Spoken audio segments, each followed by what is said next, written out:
पिछले एपिसोड में हमने देखा था कि जुयान ने गैंग मेंबर की हालत काफी ज्यादा खराब कर दी होती है और उसने तो उसका हथियार भी काट दिया था, जिस वजह से वो गैंग मेंबर बेचारा वहीं पर मारा जाता है। इसके बाद जुयान वहां से जब नहा रहा होता है तभी उसे वहां पर डॉक्टर जिन की बेटी दिखाई देती है, जिसके पीछे तो वैसे भी बहुत सारे लोग पड़े थे। उसे देखकर तो जुयान एकदम ज्यादा हैरान रह जाता है कि अरे वाह, मुझे तो यहाँ पर डॉक्टर जिन की बेटी मिल गई। लेकिन तभी वहाँ पर एक बहुत ही खतरनाक बीस्ट आ चुका था जो यहाँ पर उनके पर ही अटैक करने के लिए आया होता है, इसलिए वो दोनों वहां से छुप जाते हैं। जिसके बाद यहाँ से ये एपिसोड शुरू होता है। तो इस एपिसोड की शुरुआत में उन दोनों ने मिलकर उस बीस्ट को कैद कर लिया था। जुयान यहाँ पर ये प्लान बना रहा होता है कि अब मैं इस बीस्ट को यहाँ से उन्हीं दूसरे वाले बीस्ट के पास ले जाऊंगा जिनका मुझे स्पिरिट चाहिए। ये बीस्ट वहां जाने के बाद उन बीस्ट को मार डालेगा और उस वजह से मेरे पास पूरे के पूरे 20 बीस्ट के स्पिरिट आ जाएंगे। इसलिए सबसे पहले उस बड़े वाले बीस्ट जिसका आकार भी काफी बड़ा था और वो एक गेंडा होता है, उससे भड़काना शुरू कर देता है और वो उससे कहता है देखो तुम्हें अगर गुस्सा आ रहा है ना तो यहाँ पर आकर मुझे सिंग घुसा दो, देख रहे हो ना बिल्कुल इस जगह पर। जो सुनकर तो उस गेंडे को काफी ज्यादा गुस्सा आ जाता है और वो पूरे गुस्से के साथ जुयान का पीछा करना शुरू कर देता है। इसलिए जुयान पहले वहां से भागता है और उस गेंडे को से पहले उस जगह पर ले आता है जहाँ पर बाकी सारे बीस्ट मौजूद थे। वहां पर लाने के बाद जुयान सबसे पहले वहां से छुपकर डॉक्टर की बेटी के पास आ जाता है। तब तक के वो गेंडा वहां पर उन बीस्ट के बीच में फंस चुका था। उसे देखकर तो सारे के सारे बीस्ट अब गेंडे के ऊपर ही अटैक करने की तैयारी करना शुरू कर देते हैं। जुयान दूर खड़े होकर कह रहा होता है अब मैं यहाँ पर कमेंट्री करने वाला हूँ क्योंकि यहाँ पर एक बहुत ही ज्यादा जबरदस्त फाइट होने वाली है। एक तरफ होगा लाल आंखों वाला गेंडा तो दूसरी तरफ होने वाले हैं भेड़िए जो कि बहुत ज्यादा खतरनाक है। तो चलिए अब देखते हैं कि इस फाइट में कौन जीतेगा। फाइट शुरू हो चुकी है। एक तरफ से भेड़िए आ रहे हैं और गेंडे को घेरते जा रहे हैं और ये क्या, उन लोगों ने तो गेंडे के ऊपर अटैक भी करना स्टार्ट कर दिया। वो लोग पीछे से गेंडे के ऊपर अटैक कर रहे हैं, लेकिन जरा देखिए तो गेंडे ने अपने कमाल की टेक्निक का इस्तेमाल किया। उसने तो बीस्ट के मुंह पर ही फाट करना शुरू कर दिया है, जिसकी बात सुनकर ही वो सारे के सारे भेड़िए मारे जा रहे हैं। लगता है कि इस गेंडे ने काफी उल्टी पुल्टी चीजें खा ली हैं, इस वजह से वो इतनी जहरीली फाट मार रहा है कि भेड़िए तो यहाँ पर अपने आप ही मारे जा रहे हैं। देखते रहिएगा ये फाइट दोस्तों, आपको बहुत मजा आने वाला है। इसी तरह से काफी बढ़िया तरीके से जुयान वहाँ पर कॉमेंट्री करते जा रहा था। काफी सारे भेड़ियों को मरता हुआ देखकर उनका जो लीडर होता है वो बहुत ज्यादा गुस्सा हो चुका था कि आखिर यहाँ पर ये हो क्या रहा है, कोई भी मेरे साथी इस गेंडे से फाइट क्यों नहीं कर पा रहे। इसलिए अब वो मैदान में आना शुरू कर देता है। जुयान कह रहा होता है जरा देखिए तो अब यहाँ पर भेड़ियों का लीडर आ चुका है। लीडर ने तो यहाँ पर अपने अटैक को एक्टिवेट करना शुरू कर दिया और ये क्या, ये पीछे से आकर ही गेंडे के ऊपर अटैक करने वाला है। तो क्या यहाँ पर गेंडा इस अटैक को रोक पाएगा या फिर नहीं, वो तो कुछ ही देर में पता चलेगा। लेकिन देखते रहिए यहाँ पर इस गेंडे ने मूली भाजी की सब्जी खाने के बाद इतनी जोर की फाट मारी है कि इन भेड़ियों का लीडर भी वहाँ पर मारा जा चुका है। और यहाँ पर होता है इस फाइट का अंत। यहाँ पर गेंडा जीत गया और सारे के सारे बीस्ट मारे जा चुके हैं। जो बचे थे वो तो डर के मारे भाग गए। जिसके बाद जुयान कह रहा होता है ये तो कमाल ही हो गया, मुझे तो आसानी के साथ सारे के सारे 20 बीस्ट का स्प्रेड मिल गया। मैंने बहुत ही अच्छा दिमाग लगाया, इस बीस्ट ने तो सभी को मार दिया है। जिसके बाद वो गेंडा भी वहाँ से भाग निकलता है। उसके जाने के बाद डॉक्टर की बेटी जुयान से कह रही है आप मुझे थोड़ा सा इन बीस्ट का स्प्रेड दे सकते हैं क्योंकि मेरे फादर किसी तरह की पिल को रिफाइन कर रहे हैं जिसमें इन स्प्रेड की जरूरत पड़ेगी। जो सुनकर जुयान कह रहा होता है अरे मैं तो इसके फादर के लिए ये सारी की सारी स्प्रेड लेकर जा रहा हूँ। इसलिए वो डॉक्टर की बेटी से कह रहा था तुम्हें पता है ना इसे हासिल करना कितना ज्यादा मुश्किल है, तो तुम क्या दे सकती हो एक स्प्रेड के बदले। जिस पर डॉक्टर की बेटी कह रही थी मेरे पास अभी ज्यादा पैसा तो नहीं, लेकिन मैं एक के 15 चांदी के सिक्के दे सकती हूँ, क्या तुम्हें ये शर्त मंजूर है? और वैसे भी मुझे यहाँ पर सिर्फ 10 ही स्प्रेड चाहिए, बाकी के तुम रख लेना। जो सुनकर जुयान कह रहा होता है अरे अरे नहीं, मुझे पैसे नहीं चाहिए, ये सारी के सारी स्प्रेड तुम रख लो। स्प्रेड रखने के बाद क्या तुम मुझे अपना दोस्त बनाओगी? हम दोनों तो एक दोस्त है ना। जिसके बाद वो वहाँ आने के बाद डॉक्टर की बेटी के ऊपर हाथ रखने की कोशिश करता है, लेकिन जैसे वो हाथ रखता है वापस से उसके हाथ के अंदर पॉइजन फैल जाता है। डॉक्टर की बेटी कहती है अरे मुझे माफ कर देना, मेरे फादर ने मेरी पूरी बॉडी के अंदर पॉइजन लगा दिया, अगर कोई भी बंदा गलत तरीके से मुझे छूने की कोशिश करे तो उसके अंदर ये पॉइजन चला जाएगा, मेरे पास एंटीडोट है, मैं तुम्हें वो लगा देती हूँ। जो सुनकर बेचारा जुयान परेशान हो जाता है कि ये कैसी लड़की है, अगर ऐसी कोई लड़की रहे तो लड़के तो इससे 100 कदम दूर ही रहना पसंद करेंगे। डॉक्टर की बेटी जुयान से कह रही होती है मुझे ना तुम बाकियों जैसे नहीं लग रहे, इसलिए मैं तुम्हें यहाँ पर एंटीडोट लगा रही हूँ, वरना तो मैं किसी को ऐसे को छोड़ती नहीं जो मुझे हाथ लगाए। वो जुयान के गलत जगह पे देख रही होती है। जो देखकर जुयान कह रहा होता है नहीं नहीं तुम मुझे वो मत समझो, मैं ताली बजाने वाला नहीं हूँ, मैं तो लड़का हूँ। डॉक्टर की बेटी को थोड़ा बहुत ऐसा लग रहा था कि हो सकता है यहाँ पर जुयान वही तालियां बजाने वाला होगा, इसलिए वो अब जुयान को अपने आप को टच करने दे रही थी। बेचारा जुयान उदास हो जाता है कि यहाँ पर तो मुझे लड़का होते भी सबीरे हैं, लड़की जैसा समझना शुरू कर दिया है, सच में मेरी किस्मत ही खराब है। दूसरी तरफ महल के अंदर मिस चूजू होती है, उसके फादर और मदर आपस में बात कर रहे थे। वो दोनों यहाँ पर थोड़ा अपना प्राइवेट पे टाइम स्पेंड करना चाहते थे, लेकिन जैसे वो अपना टाइम स्पेंड ही करने वाले होते हैं कि उनका मूड ठंडा करने के लिए वहाँ पर चैन पहुंच जाता है, जो उन दोनों से कह रहा होता है, एम्परर आपको पता है कि जुयान बहुत बड़ी मुसीबत में फंस चुका है, वो कभी भी मारा जाता होगा, इसलिए आपको जाकर उसे बचाना चाहिए। जो सुनकर तो मिस चू के फादर और मदर दोनों परेशान हो जाते हैं कि अब ये जुयान कौन सी मुसीबत में पड़ गया। इधर डॉक्टर की बेटी और जुयान वहाँ से डॉक्टर के पास ही जा रहे होते हैं, लेकिन आगे बढ़ते हुए डॉक्टर की बेटी को ऐसा लगता है कि आसपास कहीं झगड़ा हो रहा है। उस झगड़े की उसे आवाज सुनाई दे रही थी, इसलिए वो जुयान से कहती है हमें वहाँ पर जाकर देखना चाहिए, क्या पता किसी को ज्यादा चोट लग जाए और उसे मेरी मदद की जरूरत हो। जुयान कह रहा होता है ये तो कितनी दयालु है, चलो ठीक है कोई नहीं, मैं जाता हूँ इसके साथ और देखता हूँ कि किसका झगड़ा हो रहा है। तब आगे जाने पर जुयान और डॉक्टर की बेटी को वहाँ पर कुछ लोग दिखाई देते हैं जो कि लुटेरे लोग थे। उन लोगों ने एक घोड़ा गाड़ी के ऊपर हमला कर दिया था, जिसके अंदर से एक प्रिंसेस जा रही होती है। प्रिंसेस के जितने भी सिपाही थे वो यहाँ पर गुंडे बदमाश लोगों से फाइट कर रहे होते हैं ताकि यहाँ पर प्रिंसेस को बचा सके और उसके साथ जितनी भी सोना चांदी वगैरह की चीजें होंगी उन्हें भी बचा सके। वही सारी चीजों को लूटने के लिए ये गुंडे बदमाश लोग यहाँ पर आए थे, जो देखकर तो जुयान भी हैरान रह जाता है कि आखिर ये गुंडे बदमाश कहाँ से यहाँ पर आ गए। डॉक्टर की बेटी कह रही होती है उस घोड़ा गाड़ी के अंदर जो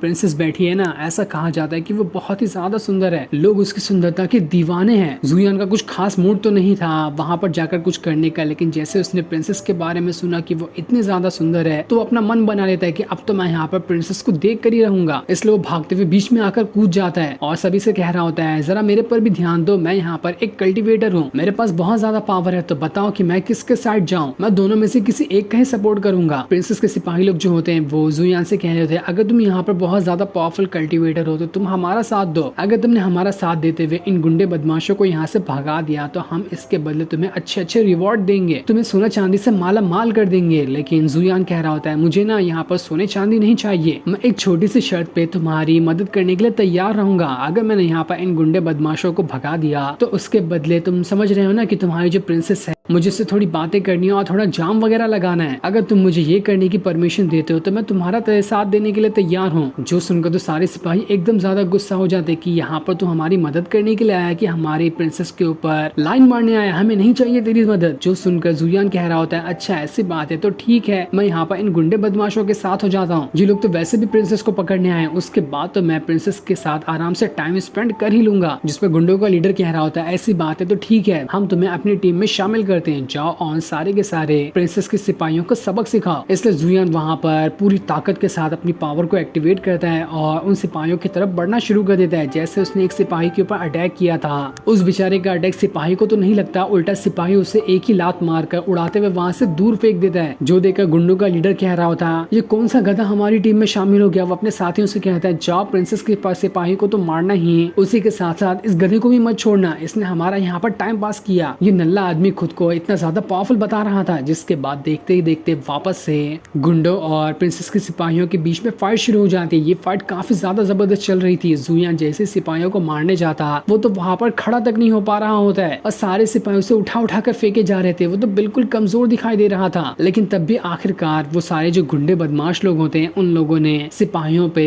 कंट्रोल हासिल कर लिया था। सिपाहियों पे कंट्रोल हासिल करने के बाद वो सारे के सारे सिपाहियों को बंदी बना लेते हैं। जो देखकर जुयान तो खुश हो जाता है, वो कहता है कि अब यहाँ पर सिपाही तो बंदी बन गए, अब मुझे प्रिंसेस से मिलने के लिए कौन ही रोक सकता है। मैं जा रहा हूँ प्रिंसेस से मिलने के लिए, देखता हूँ कि वो कितनी ज्यादा सुंदर है। लेकिन वो प्रिंसेस का चेहरा देखता उससे पहले ये एपिसोड यहीं पर एंड हो जाता है। Thanks for watching.